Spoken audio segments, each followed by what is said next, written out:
Good evening, Bahamas. Coming up tonight on our news. The former Michael MP defends hiring in his constituency in the weeks before the general election. The Minister of National Security reveals that the murder rate has increased by 22%. It's another day on the job for jet ski operators now dealing with more bad press. Crime-fighting activist Carlos Reed says he's looking forward to this new administration's actions against crime.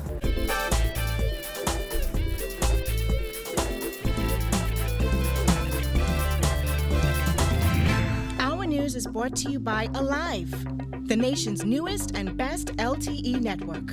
Good to be alive. Topping news tonight, former Member of Parliament for Michael, V. Alfred Gray, is flatly denying that more than 40 Acklands residents were hired on contract just a day or two before the last general election, saying he has the documentation to prove it. Gray also slamming Deputy Prime Minister Peter Turnquest for making what he called the unfortunate statement, insisting the Deputy Prime Minister needs to provide proof to support his claims. Jasmine Brown reports. Gray refuted the Deputy Prime Minister's recent claims, insisting he would apologize if Turnquest could provide proof. And I want to challenge him to prove otherwise, because I will be the first to apologize if he could find anybody who was hired on the 9th of May, as he said in Parliament, and on contract. That's not true. During his budget communication last Wednesday, Turnquest claimed the PLP government hired hundreds of people. The DPM said among the questionable hires were 41 people in Acklands who were given the impression that their jobs were on a long-term basis. However, the finance minister said the workers were only contracted for a 3-month period. Gray, who spoke with our news at his law office on Dowswell Street today, provided this letter of employment that he says was given to one of those workers. The letter, which Gray says was issued from the office of the Prime Minister, congratulates the workers for being selected to participate in the National Empowerment and Employment Program. It also states the program is an initiative that encourages people to earn while they learn. According to the letter, their future in the program is largely dependent on their performance and conduct, while also outlining a weekly salary. It was not, as I understood it, contractual, neither was it impermanent. I got from the Prime Minister at the time that if these people performed well and they fulfilled the requirements as laid down by the expectation, they would have a job. And so for the Deputy Prime Minister to speak publicly about a 3 months contract for the employees who were hired in Acklands, I'd like to challenge him to produce that contract, any contract. The letter was dated April 27, 2017. When asked about concerns that people were hired weeks before the general election, Gray said this. People have opinions about everything. And in May 2012, the then government, led by the Prime Minister, the Right Honorable Peter Ingram, gave jobs the day of election. Now, if 2 months is or a month is too short, then what do you call election day? Or the day before elections? Gray also responded to the budget communication made by Minister of Public Service and National Insurance Brenzel Roll last week. Roll revealed that 6,500 people were hired by the Christie administration during its last 5 years in office. Roll also revealed the government's payroll ballooned by $10 million in the last 5 months of the Christie administration's term. However, Gray questioned what's the issue with that. That doesn't need a defense. I don't know how many people we hired, and if we hired 6,500, you say, that's good. And I think it was certainly not for the election like the previous administration did. Reporting for our news, I'm Jasmine Brown. Well, the National Intelligence Agency has officially been disbanded, according to the Minister of National Security, Marvin Dames. Dames last night telling the House of Assembly that after a visit to the agency, he concluded that the NIA did not live up to the mandate set by the former administration, which claimed it would act as the nation's eyes and ears on regional and international levels. this agency was not a national intelligence agency at all, but a unit that just carried the name. Mr. Deputy Speaker, we could not justify its future existence. So as a result, on Thursday, June 8, 2017, I met with the officers, thanked them for their efforts, and ordered them to return to their respective agencies.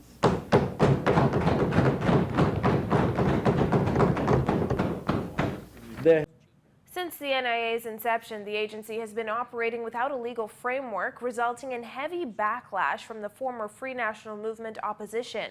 The current administration has committed $90,000 in its budget for the upcoming fiscal year for the NIA, promising to enact legislation to establish the unit. Their heads were duly notified. Mr. Deputy Speaker, we must do all things in decency and in order. So the next time we hear about a national intelligence agency, it will be when we are tabling a bill to legally establish such an agency.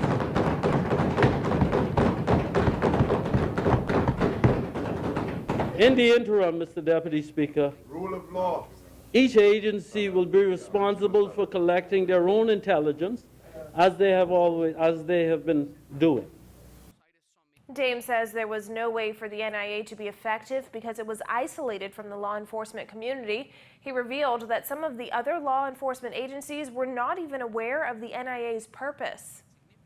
Mr. Deputy Speaker, the difficulty is that this small team of individuals, through no fault of their own, were isolated from the wider law enforcement community. So there was no way they could have been effective. One of the reasons being was because none of the other agencies in law enforcement understood this unit's purpose. At least that's what I was. And during his communication in the House of Assembly yesterday evening, Minister of National Security Marvin Dames revealed that the murder rate has increased by over 20% compared to this same period last year. Dames says he will work to get all law enforcement teams ready for the challenge. Giorgio Bain tells us more. While addressing the increase in the murder rate, Minister of National Security Marvin Dames says he's also noticed the inverse relationship between the murder rate and the detection rate. In other words, according to Dames, while the murder rates have been increasing, the detection rates have been decreasing. According to the latest figures by the Royal Bahamas Police Force, as of today's date, there are 66 murders for this year, an increase of 22% compared to the same time last year. The murder count has exceeded 100 for each of the last 5 years. In fact, in 2015, the country recorded 146 murders, the most in its history. Dames says he has been making note of the crime statistics under the former government, especially noting some of the record-breaking murder counts recorded under the Christie administration. While the former administration touted a 26% reduction in crime in 2016, right-minded Bahamians have long concluded that the current crime levels are far too high.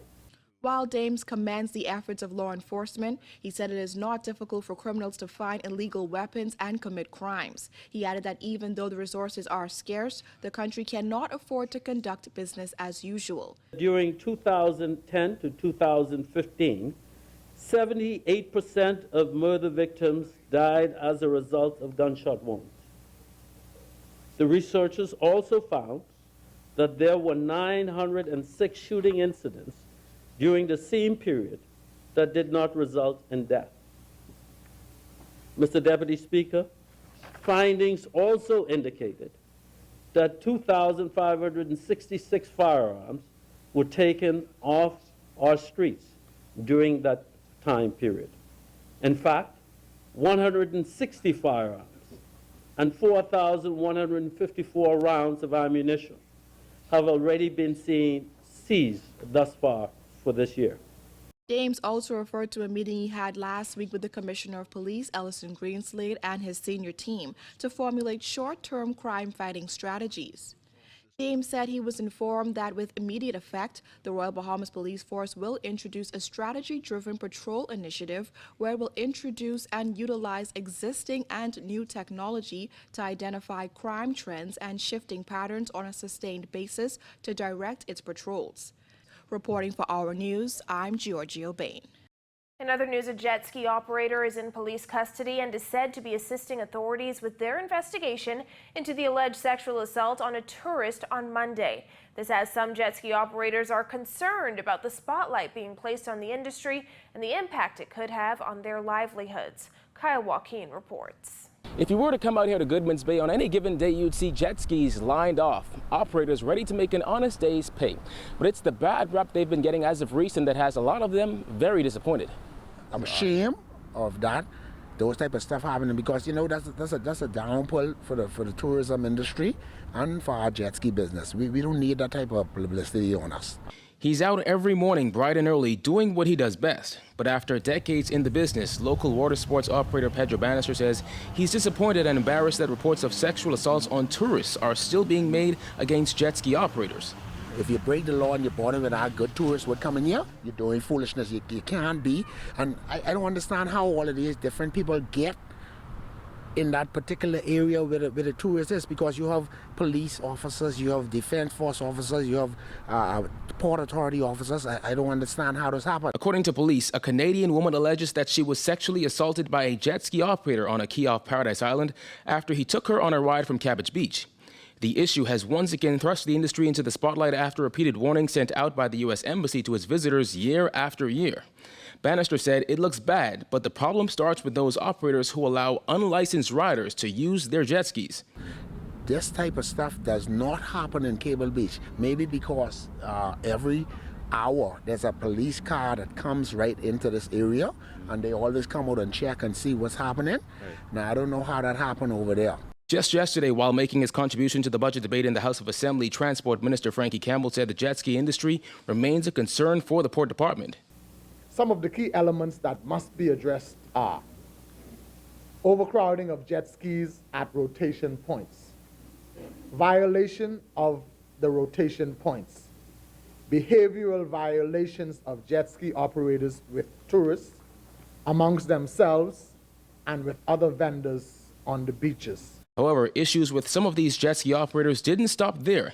He said some jet ski companies also failed to manage or monitor their employees effectively. He said he's also been informed that some companies and operators have been getting preferential treatment. And I'm ensuring those persons that where they perceive this preferential treatment has to be a misunderstanding, because under my watch, Mr. Speaker, there will be one set of rules for all, and all will follow one set of rules. Out on Goodman's Bay, this sign shows the Bahamian laws governing Bahamian jet ski rentals. A closer look at number 2 prohibits jet ski company employees from riding the jet skis with the clients. But Bannister says in the case of customers unable to ride alone, they sign a waiver so a licensed operator is able to assist. But in cases where these operators get out of control, this businessman says there's only one solution. Grab them, deal with them, lock them up and jail them. You understand? For Our News, I'm Kyle Joaquin. Well, the Bahamas Ministry of Tourism and Aviation issued a statement this evening noting the gravity of the situation and condemning the heinous crime. According to the statement, efforts have been made to implement stronger management of the jet ski industry in recent years, but more has to be done as the safety of residents and visitors is paramount. As a result, the ministry says combined efforts by the public and private sectors will be stepped up. And the country will finally learn everything it needs to know about national health insurance tomorrow, according to Health Minister Dr. Dwayne Sands.